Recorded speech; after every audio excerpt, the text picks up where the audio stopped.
सुनाओ IRFC limited अब देखिए 156 का प्राइस हमें देखने को मिला है। ये स्टॉक लगातार गिरता चला जा रहा है, कोई रीजन समझ में नहीं आ रहा। हायर साइड से इतना टूट चुका है कि रिटर्न के मामले में अब जो कमाया था वो भी निकलते जा रहा है हाथ से।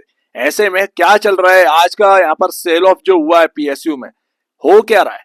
एंड इस स्टॉक का जो हाई था 6 महीने का, अगर आप देखेंगे 6 महीने में अब सिर्फ बचा हुआ रिटर्न है 15.38% का, जो कि कुछ भी नहीं है, एक मूंगफली के दाने के बराबर। 6 महीने में अगर आप हाई देखेंगे 210 या 220 के आसपास का था, जो कि आज की डेट में आपको 156 का प्राइस देखने को मिलता है। एंड 6 महीने पहले हम 135 रुपए से चलना स्टार्ट हुए थे, कुछ नहीं बचा। अगर आप देखें तो जो भी होल्ड कर रहे होंगे हायर साइड से, अगर किसी ने 210 के आसपास ले रखा है तो उसका क्या हाल होगा पता नहीं, बट जिसने भी यहाँ पर 190 या 180 पर भी ले रखा है, इवन 135 या 150 पर जिसने भी ले रखा था, वो सब यहाँ पर हाथ फैलाए खड़े।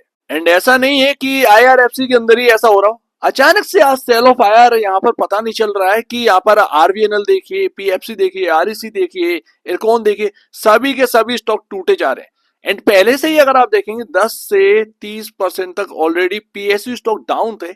एंड आज एक और सेल ऑफ आ गया, जबकि खबरें सब अच्छी थी, उसके बावजूद आपके सामने जो है अच्छा खासा सेल ऑफ दिखा। एंड मिड कैप अगर आप देखेंगे, स्मॉल कैप देखेंगे, सभी इंडेक्स जो है वो 1.5 से 2% के आसपास का डाउन साइड हमें देखने को मिल रहा है। अब प्रॉब्लम क्या है कि इवेंट जब था तो यहाँ पर आपको ट्रेडिंग वॉल्यूम काफी देखने को मिलता था एंड इतनी इतनी बड़ी कैंडलें होती थी। बट आज की डेट में रियलिटी ये है कि आपके सामने ये सारी चीजें देखने को मिलती है। ट्रेडिंग वॉल्यूम बिल्कुल घट चुका है इन स्टॉक से। इवन IRFC की मैं बात कर रहा हूँ, IRFC की बात कर रहे हैं, ट्रेडिंग वॉल्यूम बिल्कुल खत्म हो चुका है। एंड आप देख रहे हैं कि इन्वेस्टर सिर्फ और सिर्फ इन्वेस्ट कर रहा है, उसके बाद ट्रेडिंग वॉल्यूम ज्यादा होता ही नहीं, तो ट्रेडर इंटरेस्टेड नहीं है इस प्राइस पर। आप देखते हैं कि यहाँ पर ना इतना बड़ा करेक्शन हो चुका है हायर साइड से, अगर आप देखें 20% से ज्यादा क्या ही टू टर्न हो चुकी है IRFC में। क्या ट्रेडर आ रहा है इसको ऊपर ले जाने के लिए, बिकॉज अगर आप देखें इन्वेस्टर ने अपनी ताकत दिखा दी, ट्रेडर को दम दिखानी पड़ेगी कहीं ना कहीं, एंड तभी ये स्टॉक जो है वो पुल बैक देगा। बट मैं आपको बताऊं कि आज 2% की गिरावट आई, क्या आपका RSI पर ध्यान दिया? 18 सितंबर को RSI का जो लेवल वो 24.50 के आसपास था। आज की जो गिरावट है वो और गिर गया, RSI लमसम 20 के आसपास पहुंच गया, वो जो कि काफी लो है। एंड ऐसे में बेवकूफी कहीं ना कहीं होगी बेच कर खड़े हो जाना इस स्टॉक को। शायद ये कहीं ना कहीं आपको खराब लग रहा होगा, लेकिन हाँ ये फैक्ट है।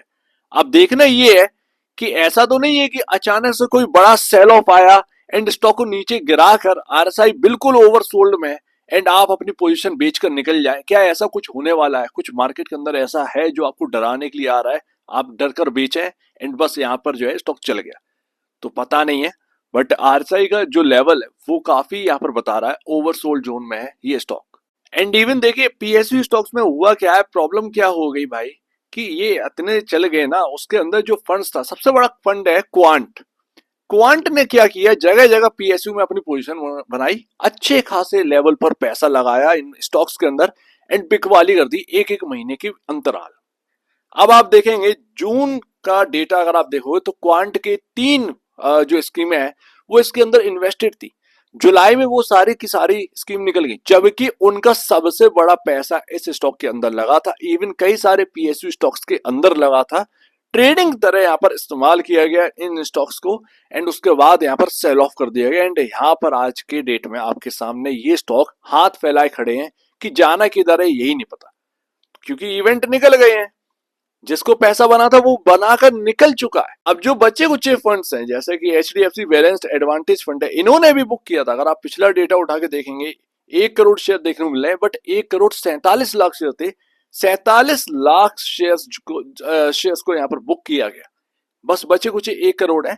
बट यहाँ पर जो 47 लाख शेयर्स है ना, उन्होंने यहाँ पर ना इनको रिटर्न कमा कर दे दिया, ये बेचकर निकल गए। अब जो है वो लमसम फ्री के शेयर डले हैं HDFC के, इस कंपनी के। तो ये है म्यूचुअल फंड आपके सामने। एंड इस स्टॉक में 2 लाख करोड़ का मार्केट कैप है एंड बस एक ही जो एक स्कीम है HDFC बैलेंस्ड एडवांटेज फंड, बस वही स्कीम जो है इतना बड़ा पैसा लगाया। अदरवाइज आप देखेंगे ICICI का 31 करोड़ 25 करोड़ ये कुछ पैसे लगे हैं। सेकेंड बिगेस्ट यहाँ पर जो वैल्यू रखती है ये स्कीम है। तो आप समझ रहे हैं ना कि इतना बड़ा रनअप हो गया, इतना बड़ा कंपनी बन गया, बट इसके अंदर म्यूचुअल फंड एक्चुअल में गायब है। और फैक्ट ये कि ये PSU है, अब देखिए ये तो घिसी पिटी बात हो गई है कि ये बहुत महंगा है, वैल्यूएशन बहुत महंगी है वगैरह वगैरह। देखिए सही बताएं तो यहाँ पर मार्केट के अंदर वैल्यूएशन शब्द सुनकर किरकिरापन लगने लगा, लेकिन एक्चुअल में वैल्यूएशन होती क्या है ये किसी को नहीं पता। बहुत सारे लोग होते हैं मार्केट कैप तक नहीं पता है मार्केट के अंदर। फैक्ट मैं बता रहा हूँ आपको, बजाज हाउसिंग फाइनेंस में बहुत सारे ऐसे लोग थे, कमेंट आए थे जिन्हें मार्केट कैप के बारे में नहीं पता, वो 2-2 हजार का टारगेट दे रहे थे।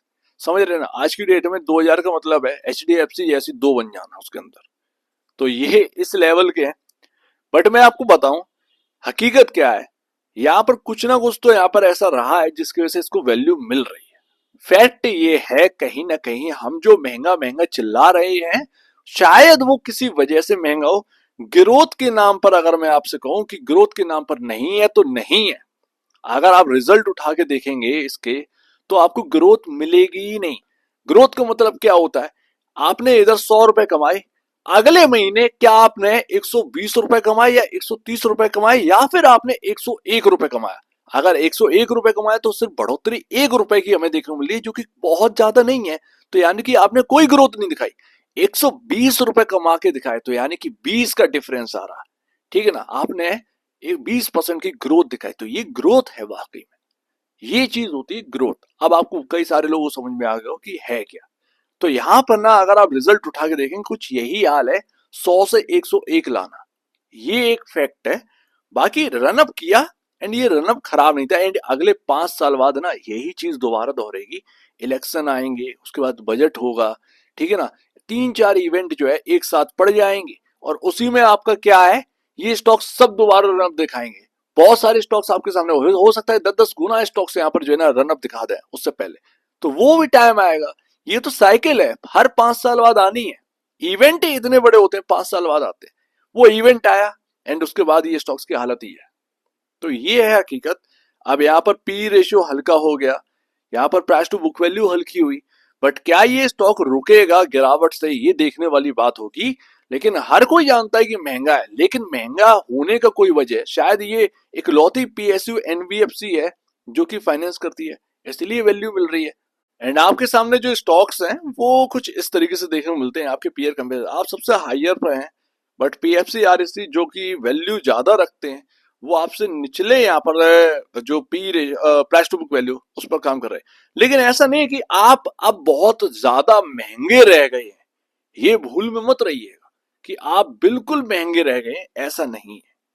आप यहाँ पर हल्के हुए। अगर आप सोचिए कि 210 के हिसाब से कितना प्राइस टू बुक वैल्यू होता, ये सारी चीजें देखने को होती हैं। जब हम ये चीजें देखते हैं ना तो सेल करके निकल जाना चाहिए, भैया मेरा हो गया काम, 50-60 रुपए मैंने पर शेयर यहाँ पर बनाया, महंगा हो गया स्टॉक, मैं निकलता हूं, जब भी ये नीचे आएगा तब देखा जाएगा। क्योंकि ऐसा नहीं होता है कि एकदम से स्टॉक चला वहां पर यहाँ पर जो है ना एकदम महंगा हुआ एंड सडनली वो स्टॉक गिर गया, ऐसा कुछ नहीं होता। धीरे धीरे सारी चीजें होती हैं।